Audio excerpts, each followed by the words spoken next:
Oh yeah, it's on there. Yeah. Great. It's a Ronnie King song. Thanks very much. It is. That's kind of my answer to Dances with Wolves, if you will. Well, and you know, I was, 72. again, I mean, I heard so many songs listening to your compilation album that I didn't realize were yours. But listening to that one, Then Came the White Man, also well ahead of its time. Thanks very much. Yeah. You know, I mean, people were not writing about Aboriginal issues. I mean, and it's sort of an issue song in a kind of definitely a way. Yeah. I feel the North American natives were pretty well off till the white man came along and maybe messed some things up. That's but you. Of course, that's my opinion. Yeah, but I mean, how did that song come to you? Because people weren't. I mean, that wasn't really a big talk. I mean, it wasn't a big issue at that point. I don't think.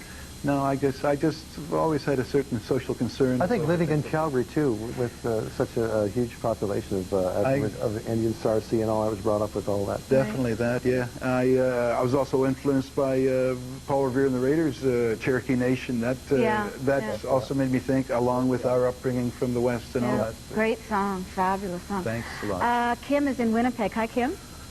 Hello. Go ahead. Hi. Hi, Kim. Hi, how you doing? Terrific, thanks. Welcome back. Thank you very much. I just wanted to know what you have been doing with yourself since you've been kind of out of the limelight for so many years. Did you have interests outside of music, or were you just like other jobs, or? Well, I've been doing record production. I've got a recording studio. So I've been doing a lot of record production and a few independent records.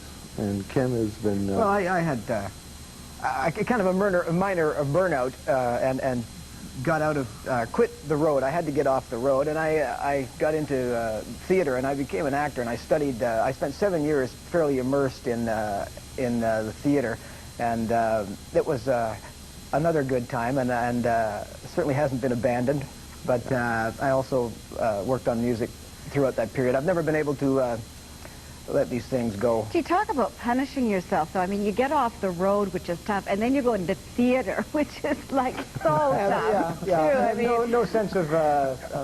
When it's all you know, entertainment.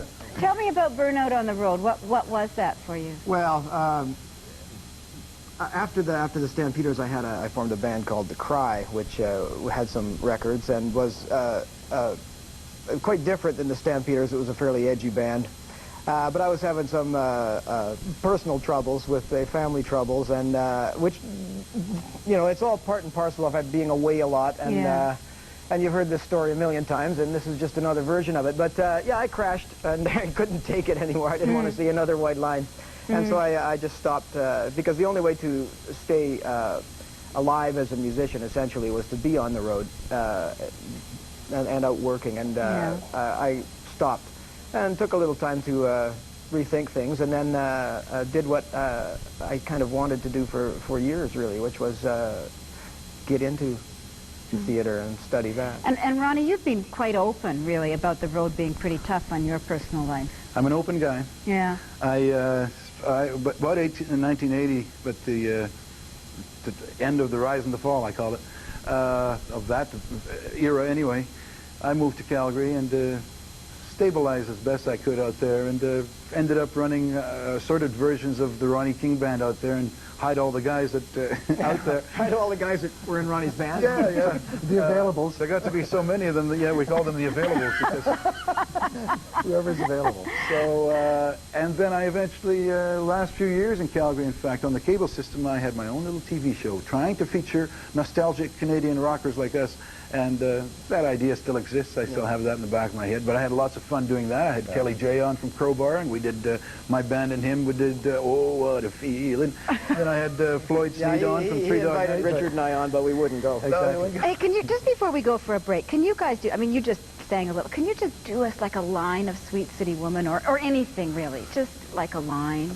Sweet, sweet city woman. Obviously we can't. It's not. It's great. It all comes back. We'll take a short break. You can rehearse something, and when we brought a guitar, you should have told us. when we come back, more from Canadian music legends, and indeed they are the Stampeders after this. Oh, my lady, there will be time for reflection and for play.